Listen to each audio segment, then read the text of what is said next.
welcome to Bewusst TV. I'm sitting here with David Icke, and this is, I think, my second interview. I was at your place was it 2007 or something, and yeah, a lot of things have happened since then.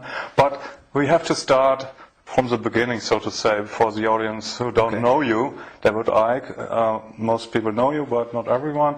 And we have to, for starters, we need to talk about what you are associated most with. That is the reptilian agenda, and that we are divine beings, but we are manipulated from beings that are not from here, or what, and that they are actually the royal family, the British royal family is involved with reptilian beings. How does it work? Crikey, how long you got? It's something that I've been researching is a hardly applicable word in some ways, because to research means to look for, and you do that, of course you do, but after some extraordinary what people would call paranormal experiences in 1990 and 91, my life has become since then this synchronistic series of coincidences which have led me to, and even brought to me really, people, personal experiences, documents, books, and all these different sources that have put information before me in a very coordinated way, like some hidden hand is passing information to you. And it's not just random information, it's information that very clearly, as it comes into my life, has a direction. It has a series of steps. So in the early 1990s, the information that was coming into my life was about the fact that there was a cabal that was manipulating human society and world events towards the goal of a Orwellian global state, in which there would be a world government dictating to every country. Countries would be dismantled and become regions of great power structures. The European Union is a classic. And what we're seeing now with the European Union is the next stage of breaking countries up by destroying them financially, and then centrally dictating financially and in terms of government. And that there was a plan for a global army to impose the will of the world government, a world central bank to impose the cabal's global financial structure and control, and that the plan was for every child at birth to be microchipped as a matter of course. Now that was kind of whoa enough as the information came, and of course with the passage of the years this has been confirmed more and more by the fact that it's happening. Then there was a phase in the mid to late 1990s when, while that other information continued, and has continued to this present day, another, if you like, parallel and connected series of synchronistic situations happened in my life which brought information to me, and this related to the fact that the network of families which go back to the ancient world that are behind this control system I've just described and its ambitions actually take a non-human form, a not just reptilian, though that seems to be the dominant one, but, and I've moved on from that too and gone into other levels of it beyond that. But that there is a non-human force behind this attempt to lock down the world. And then from about 2002, 2003, right to the present day, all these continue, once they come into my life, these different areas, they continue together. That's why I work 12, 15 hours a day, keeping up with it. But This third phase, from about 2003, was the most important. Because without this, you can't really understand the rest. And that was about the nature of reality, the illusory nature of what we call physical reality, the fact that solidity is illusional, and that we live in a holographic, illusory physical reality, which is only one level of many multi-levels of this reality, which operates on a waveform level, vibrational level, it operates on an electrical level, it operates on a digital level, and it operates on the holographic level, which we in the conscious mind perceive as the world. And to appreciate that when I look through my eyes, another illusion funnily enough, which is why when people have near-death experiences, they leave the body and they're looking down on the body with the eyes, but they're still seeing. So, I mean, the scale of illusion in our so-called physical experience is extraordinary. I mean, and we've not got to the bottom of it yet. But it is that when I look through my eyes, shall we say, that people think that they're seeing everything there is to see in the space that I'm looking at. No, they're not. They're seeing a tiny band of frequency called visible light, which is so tiny it is ludicrous.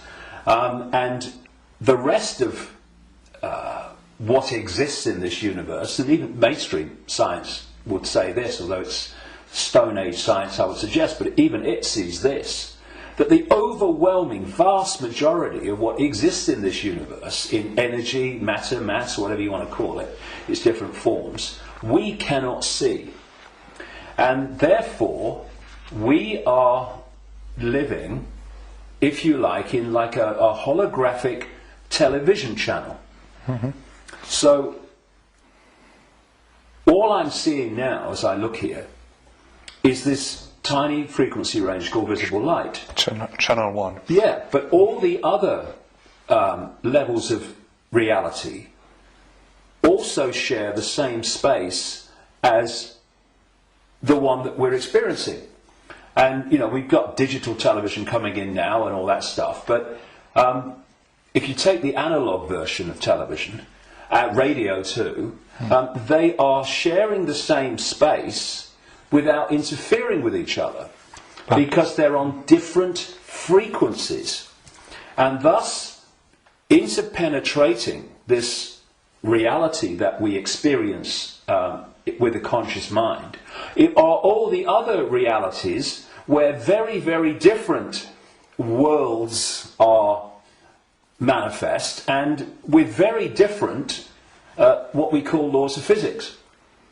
And so it's from these frequencies that are very, very close to this one that we use the term with radio and television where interference takes place.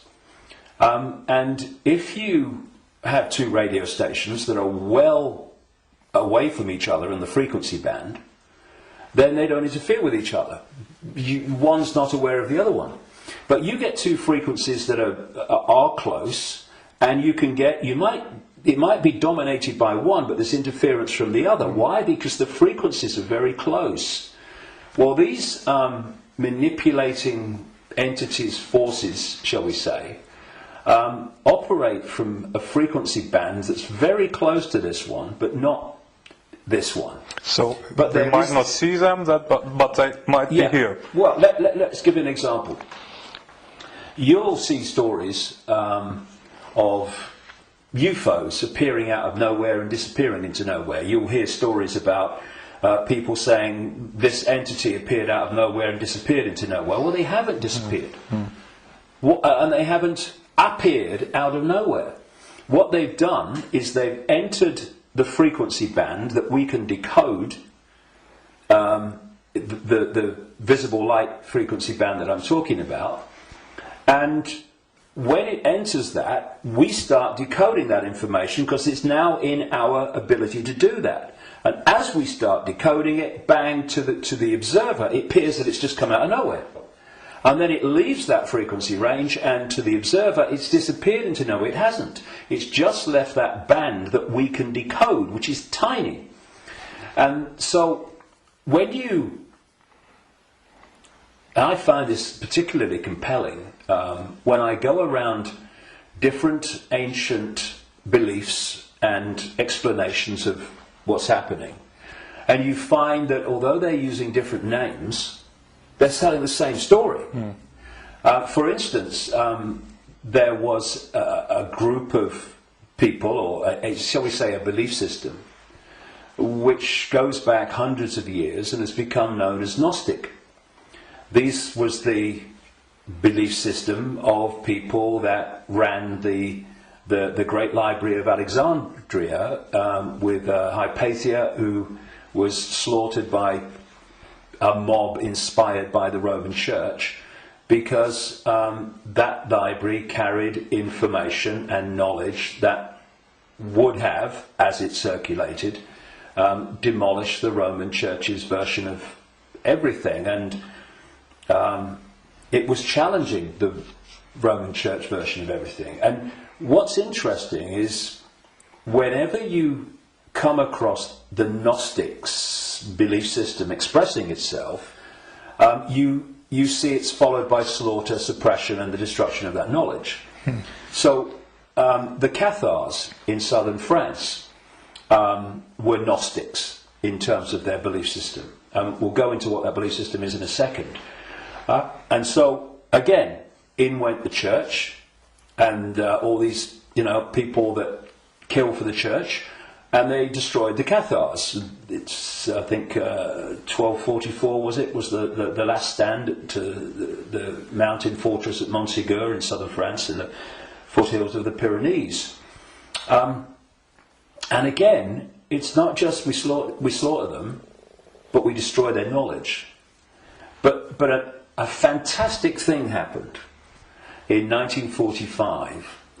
When a sealed jar of Gnostic writings, quite considerable writings, was found by a peasant in Egypt in 1945. And they describe much of the Gnostic belief system. Now, key in my interest, one of the things, of course, as a quick aside, they were telling a very different version of the Christian story. And we might get into that because it's relevant. But the key thing for me was that around a fifth of these texts were about a phenomenon they called the archons. And the archons, these Gnostics said, were a manipulative force that operated outside of human sight, that was basically, as we would call it, an energetic form rather than what we would call a physical form, though it could manifest as physical form through holographic projections and stuff. And these writings even talked in their own way about the illusory nature of this reality. And they talked about the archons were the, if you like, like cyborg, we would call it, troops of something they call the demiurge. And the demiurge is what Christians call the devil, and this negative force. And what these writings said is that this reality that we're experiencing was not created by some divine force. It was created by the demiurge and the archons, and it was a fake reality, and that they manipulated by accessing the human psyche and manipulating humans' perception of reality. And there was some very, very interesting things that they said about the archons.